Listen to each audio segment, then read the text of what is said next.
कि मुझे रोक दिया गया 3 साल के लिए, 3 साल आप कहीं गाना नहीं गा सकते, किसी कंपनी में नहीं गा सकते। मैं हताश नहीं हूं इस चीजों से, और आप लोग बिल्कुल निश्चिंत रहिए, चिंता मत करिए।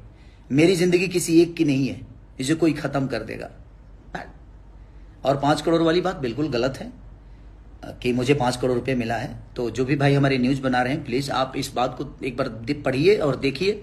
5 करोड़ मिला नहीं है, उन्होंने 5 करोड़ का दावा किया है कि 5 करोड़ आपको मुझे देना पड़ेगा अगर आप मेरे साथ काम नहीं करते हैं तो ठीक है, और कोर्ट का फैसला है तो मुझे मंजूर है, मुझे इतराज नहीं है। मैं एक नागरिक हूं, मैं हिंदुस्तान का नागरिक हूं और मुझे हर चीज का सम्मान करना चाहिए, और मुझे सम्मान है, कोर्ट के फैसले का मैं सम्मान करता हूं। बट उसके आगे भी तो चीज है, ऐसा थोड़ी है कि उसके आगे चीज नहीं है। ये जिंदगी यहां तक खत्म थोड़ी होती है, और जिंदगी आप सबके बदौलत है मेरी।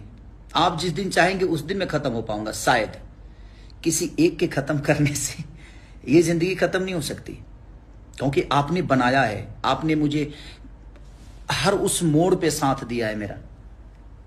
बट ठीक है, मैं मेहनती आदमी हूं, मैं मेहनत करना जानता हूं, मैंने किसी को, और ईश्वर है, महादेव सबका उद्धार करता है। अगर मैं गलत होऊंगा तो कल भी जो मेरे साथ होगा वो गलत होगा। अभी फैसला बहुत दूर तक है, अभी इतना जल्दी खत्म नहीं होगा। इसके बाद भी न्यायालय है, इसके बाद भी चीजें हैं। हम लोग लड़ने वाले लोग हैं, गरीबी से उठकर आए हैं, तो गरीबी से आज आप लोगों ने इतना बड़ा साम्राज्य खड़ा करा दिया ना खेसारी लाल यादव का। और ये साम्राज्य मेरा नहीं है, ये आप सबका है। आपने मुझे संवारा है, और आपको भी पता है कि आपने मुझे कहां से उठाकर कहां रखा है। तो जिंदगी इतनी जल्दी खत्म थोड़ी होती है, और जिंदगी और मौत का कोई, जिंदगी आज मिली है तो कल मौत तो होना है। तो इससे भागना क्यों और इससे डरना क्यों? मैं नहीं डरता अब, क्योंकि मेरे पास इतने आशीर्वाद देने वाले हाथ हैं कि मुझे लगता है कि मेरे माँ बाप आज अरबों में हैं।